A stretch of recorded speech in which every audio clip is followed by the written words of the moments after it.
చంద్రబాబు నాయుడుకి రేవంత్ రెడ్డి షాక్ ఇచ్చారు.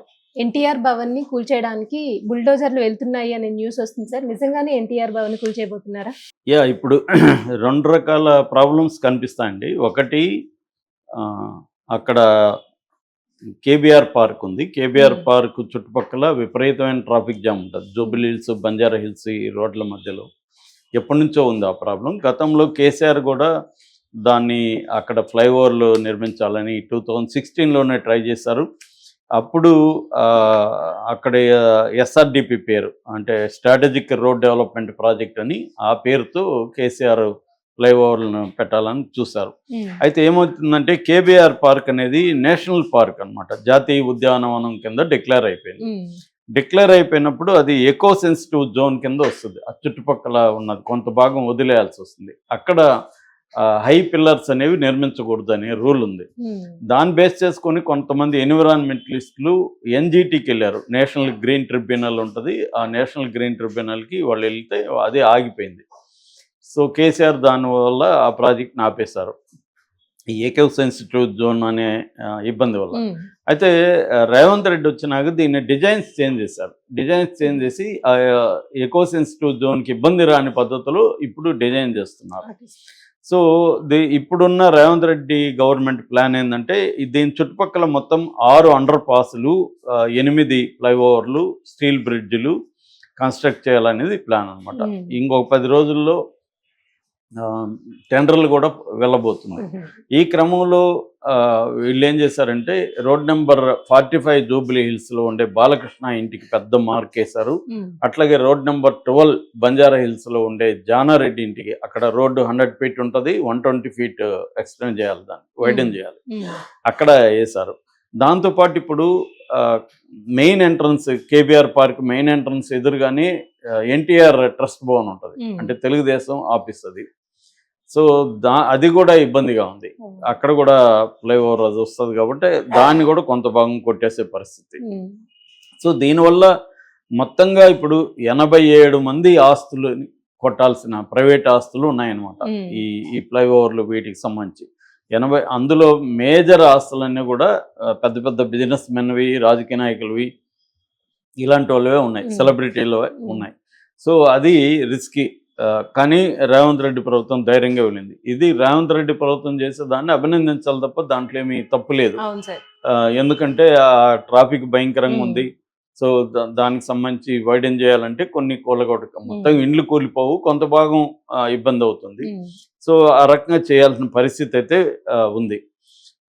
ఇది ఒక ఆస్పెక్ట్. దీని మీద ఇప్పుడు విమర్శలు వస్తున్నాయి. బాలకృష్ణ అది కొడతారా? ఎన్టీఆర్ భవన్ కొడితే సెంటిమెంట్ ఉంది. బాలకృష్ణకి సెంటిమెంట్ ఉంది. హుహు. బాలకృష్ణ ఎంత సెంటిమెంట్లు ఉంటాయో మనకు తెలుసు హ్మ్. ఆల్రెడీ. అప్పుడు కాల్పుల సంఘటన కూడా ఈ సెంటిమెంట్ వల్లనే కాల్పుల సంఘటన కూడా చోటు చేసుకుందనేది అప్పట్లో వచ్చిన వార్త. బెల్లంకొండ సురేష్, సత్యనారాయణ అనే ఇంకొక జ్యోతిష్యుడు వీళ్ళ మీద కాల్పులు జరపడానికి కారణం కూడా ఈ సెంటిమెంట్లకు సంబంధించిన విషయమే అని అప్పట్లో వార్తలు వచ్చాయి. హ్మ్. అట్లాగే చంద్రబాబుకు కూడా సెంటిమెంట్లు ఉంటాయి. తెలుగుదేశం ఆఫీస్‌ని కొడితే నష్టం అవుతుంది తెలుగుదేశానికని సెంటిమెంట్ ఆయనకి కూడా ఉంటుంది. అందువల్ల ఇప్పుడు దాని జోలికి వస్తే కబడ్దార్ అని తెలుగు తమ్ముళ్ళు ఆల్రెడీ తిరుగుబాటులో మూడ్లో ఉన్నారని చెబుతున్నారు. హుహు. ఎందుకంటే గతంలో ఎన్నికల్లో తెలుగుదేశం పార్టీ ఇక్కడ పోటీ చేయకుండా ఇండైరెక్ట్గా రేవంత్ రెడ్డికి మద్దతు ప్రకటించింది. హ్మ్. అందుకని సీమాంధ్రులు తెలుగుదేశానికి అభిమానంతో ఉన్న సీమాంధ్రులంతా కూడా రేవంత్ రెడ్డికి సపోర్ట్ అవును చేశారు. సార్. అయితే అది హైదరాబాద్ చుట్టుపక్కల దాని ఎఫెక్ట్ పెద్దగా తెలియదు. హ్మ్. ఎందుకంటే ఈ హైదరాబాద్ చుట్టుపక్కలంతా కూడా కేసీఆర్‌కే ఓట్లు పడ్డాయి. అయితే కొన్ని జిల్లాలలో మాత్రం రేవంత్ రెడ్డికి ఉపయోగం జరిగింది. అయితే ఇప్పుడు వాళ్ళందరినీ వ్యతిరేకం చేసుకునే ధైర్యం చేస్తాడా రేవంత్ రెడ్డి అనేది ఒక ప్రశ్న. ఇది కేబీఆర్ పార్క్ చుట్టూ ఉన్నది. ఇక రెండవది ఏందంటే ఎన్టీఆర్ ఘాట్ లేదా ఎన్టీఆర్ మార్గ్, మనకి అక్కడ ఎన్టీఆర్ గార్డెన్స్ హ్మ్. నెక్లెస్ రోడ్‌లో అది కూడా కూలగొట్టేస్తారు అన్న ఒక వార్త వస్తుంది.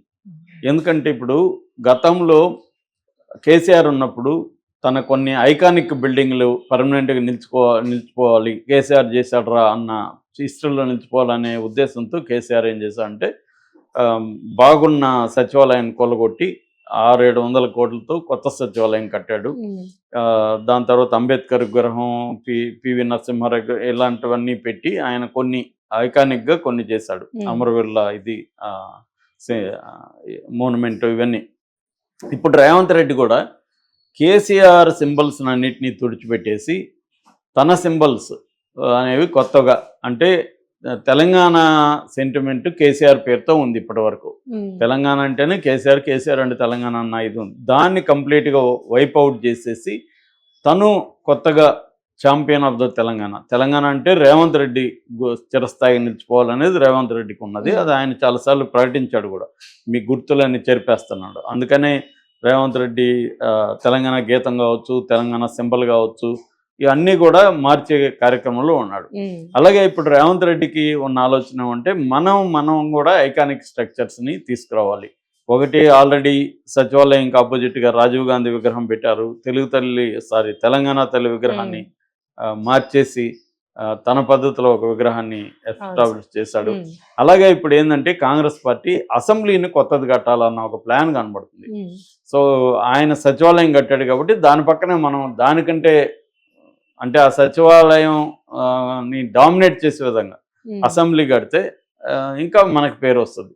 అయితే అసెంబ్లీకి జాగా ఎక్కడుంది? అక్కడ ఎన్టీఆర్ గార్డెన్ని ఎన్టీఆర్ ఇదంతా కోలుకొట్టి అక్కడ కట్టాలి. Already Komatireddy Rajagopal Reddy senior MLA ఆయన ఇది ప్రకటించాడు కూడా, అదైతే అనువుగా ఉంటుంది, సరైన ప్లేసు అని కూడా ఆయన అన్నాడు. దీంతో ఒక్కసారిగా ఎన్టీఆర్కి వీళ్ళు ఎసురు పెడుతున్నాడు. ఒకప్పుడు రాజకీయ భిక్ష పట్టిన తెలుగుదేశం పార్టీ రేవంత్ రెడ్డికి అటువంటి పార్టీ వ్యవస్థాపకుడు ఎన్టీఆర్కే వీళ్ళు చెక్ పెట్టి ఎన్టీఆర్ విగ్రహాలని అక్కడ ఉన్న మార్గ్ని ధ్వంసం చేస్తే అది ఒక ఎన్టీఆర్కి మెమోరియల్గా నిలిచిపోయింది. దానివల్ల ఇప్పుడు ఇటు బాలకృష్ణ ఫ్యామిలీ, నందమూరి ఫ్యామిలీకి కోపం వస్తుంది, అటు చంద్రబాబు సీరియస్గానే తీసుకుంటాడు. ఎందుకంటే ఒక పక్క ఎన్టీఆర్ ట్రస్ట్ భవన్ కూల్చి, ఒక పక్క అది కూల్చి, ఇంకోవైపు బాలకృష్ణ ఇల్లు కూల్చి, ఇవన్నీ చేస్తే వీళ్ళందరూ వ్యతిరేకం అవుతారు కదా. మరి రేవంత్ రెడ్డి అంత స్థాయికి వెళ్తాడా అన్న డౌట్ కూడా ఉంది. కానీ రేవంత్ రెడ్డి ఆలోచించకపోతే కోమటిరెడ్డి రాజగోపాల్ రెడ్డి ఎందుకు చెప్తాడు? దీని వెనుక కాంగ్రెస్ పెద్దలు ఉన్నారు అనేది కూడా అంటున్నారు. రేవంత్ రెడ్డి మరోవైపు తెలంగాణలో మహాత్మా గాంధీ మెమోరియల్ని ఇది కూడా చేస్తాను, నాకు 200 ఎకరాలు సెంట్రల్ గవర్నమెంట్ ఇవ్వండి అని కూడా రేవంత్ రెడ్డి మొన్న కేంద్ర మంత్రులను కూడా రిక్వెస్ట్ చేశాడు. అంటే రేవంత్ రెడ్డికి ఏంటంటే ఇందాక చెప్పినట్టుగా మోనుమెంటల్ స్ట్రక్చర్స్ కావచ్చు, ఐకానిక్ స్ట్రక్చర్స్ కావచ్చు, తన హయాంలో చేయాలనేది రేవంత్ రెడ్డికి ఉంది.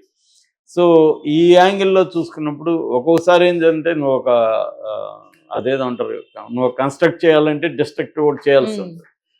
ఒక్కోసారి డిస్ట్రక్షన్ లేకుండా కన్స్ట్రక్షన్ కూలగా రాదు. మామూలు కమ్యూనిస్టుల పెట్టు ఫిలాసఫీది, విధ్వంసం కొత్త సృష్టి కోసమే విధ్వంసం అని. అలాగే రేవంత్ రెడ్డి ఇప్పుడు ఫ్లైఓవర్లు చేయాలి, రోడ్డు వెడల్పు చేయాలన్నప్పుడు తప్పని పరిస్థితులు ఇది చేస్తున్నాడు. దీనికి ఒక రకంగా రేవంత్ రెడ్డికి మంచి పేరు వస్తుంది నిజంగా చేయగలిగితే.